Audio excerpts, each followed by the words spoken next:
అందరికీ నమస్తే అండి.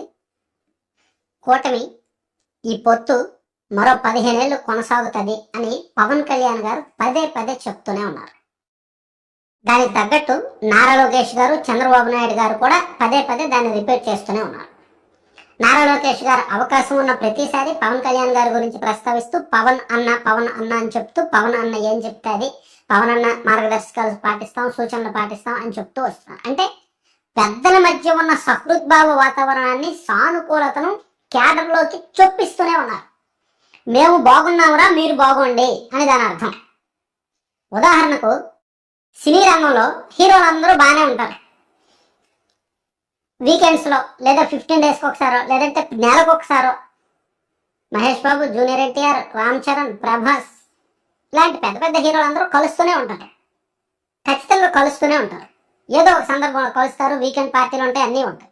కానీ వాళ్ళ ఫ్యాన్స్ మాత్రం సోషల్ మీడియాలో విపరీతంగా తిట్టుకుంటారు, ఒకరినొకరు ట్రోల్ చేసుకుంటారు, చాలా దారుణంగా అబ్యూజ్ లాంగ్వేజ్ వాడుకుంటారు.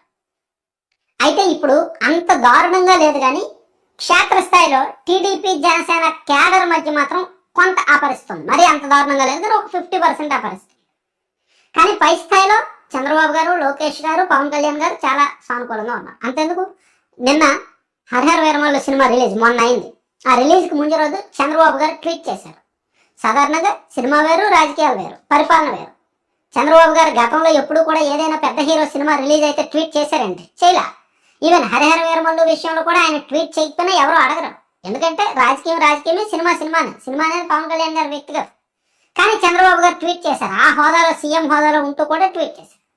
At the same time Lokesh గారు కూడా ట్వీట్ చేశారు. పవన్ కళ్యాణ్ గారు కూడా దానికి రెస్పాండ్ అయ్యారు, పాజిటివ్గా ధన్యవాదాలు తెలిపారు. అంత బాగానే ఉంది. ఆ తర్వాత అది రిలీజ్ అయిన నెక్స్ట్ డే క్యాబినెట్ భేటీ జరిగింది. క్యాబినెట్ భేటీలో కూడా చంద్రబాబు గారు పవన్ కళ్యాణ్ గారికి కృతజ్ఞతలు తెలిపారు, కంగ్రాచులేషన్ చెప్పారు. అండ్ నారా లోకేష్ గారు, పవన్ కళ్యాణ్ గారు ఒకరినొకరు హత్తుకున్నారు. చాలా అంటే వాళ్ళిద్దరి మధ్య ఎంత బాండింగ్ ఉంది అనేది ఆ ఫోటో చూస్తే మనకు తెలుస్తుంది. ఆ ఫోటో చూడండి. ఇప్పుడే కాదు, గతంలో కూడా లోకేష్ గారు, పవన్ కళ్యాణ్ గారు కలిసిన సందర్భాల్లో వాళ్ళిద్దరి మధ్య ఉన్న బాండింగ్కి సంబంధించిన ఫోటోలు సోషల్ మీడియాలో వస్తూనే ఉంటాయి. అంటే ఎటువంటి కల్మషాలు లేవు మా మధ్య, ఎటువంటి కుయుక్తులు లేవు, మేము చాలా పీస్ఫుల్గా ఉన్నాం, మేము చాలా ఒకరి మీద ఒకరు నమ్మకంగా ఉన్నాం, మేము ఒక 15 ఏళ్లకు సరిపడా ప్రణాళికతో ఉన్నాం అని వాళ్ళు ఒక పాజిటివ్ సిగ్నల్స్ ఇస్తూనే ఉన్నారు. కానీ గ్రౌండ్ లెవెల్లో చాలా నియోజకవర్గాల్లో క్యాడర్ మధ్య డిస్టర్బెన్స్, నామినేటెడ్ పదవుల కోసము, పనుల కోసము, అదని ఇదని, ఎమ్మెల్యే అపాయింట్మెంట్ ఇవ్వట్లేదు, ఎమ్మెల్యే మమ్మల్ని రానివ్వట్లేదు, ఇక్కడ జనసేన వాళ్ళు కరప్షన్ చేస్తున్నారు, అక్కడ టీడీపీ వాళ్ళు వసూళ్లకు పాల్పడుతున్నారు, అక్కడ మట్టి అంతా టీడీపీ వాళ్ళు దోచుకుంటున్నారు, ఇక్కడ ప్యాకెట్ అంతా టీడీపీ వాళ్ళు ఆడుతున్నారు, ఏదో వాటాల విషయంలో కావచ్చు, ఏదో ఒక విషయంలో గొడవ పడుతూనే ఉన్నారు. సోషల్ మీడియాలో అయితే ఈ రచ్చ మరీను. సో ఇది తగ్గాలి. ఎందుకంటే 15 ఏళ్ళు కలిసి ఉండాలి అని ముందుగానే ఫిక్స్ అయినప్పుడు మొదటి ఏడాదిలోనే గ్రౌండ్ లెవెల్లో ఈ డిస్టర్బెన్సెస్ క్రియేట్ అయితే అవి అంతకంతకు పెరుగుతాయి. అలా పెరిగినప్పుడు అది వాళ్ళకి తలనొప్పిగా మారుతుంది. లోకేష్ గారికి, పవన్ కళ్యాణ్ గారికి ఇప్పుడు వాళ్ళు ఈ పంచాయతీలే చేయాలా, అక్కడ జగన్తో ఫైట్ చేయాలా, వైసీపీతో ఫైట్ చేయాలా?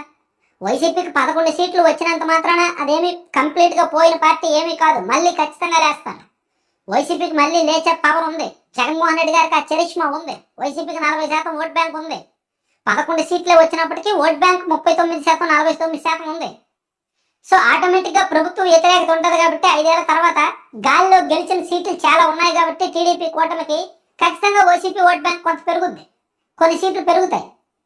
సో అదే వీళ్ళు విడిపోయారు అనుకోండి, మళ్ళీ వాళ్ళకి అవకాశం దొరికినట్టు ఉంటుంది. అందుకే రాష్ట్రం బాగుండాలంటే మేము 15 ఏళ్ళ అధికారంలో ఉండాలి.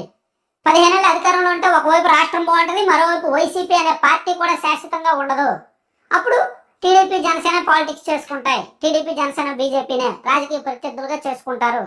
ఎవరు అధికారం ఉంటే వాళ్ళు పరిపాలిస్తారు, అంతే తప్ప వ్యక్తిగత కక్షలు ఉండవు అనే ధోరణి, అనే ఆలోచన, అనే లక్ష్యంతో ఈ 3 పార్టీలు వెళ్తున్నాయి.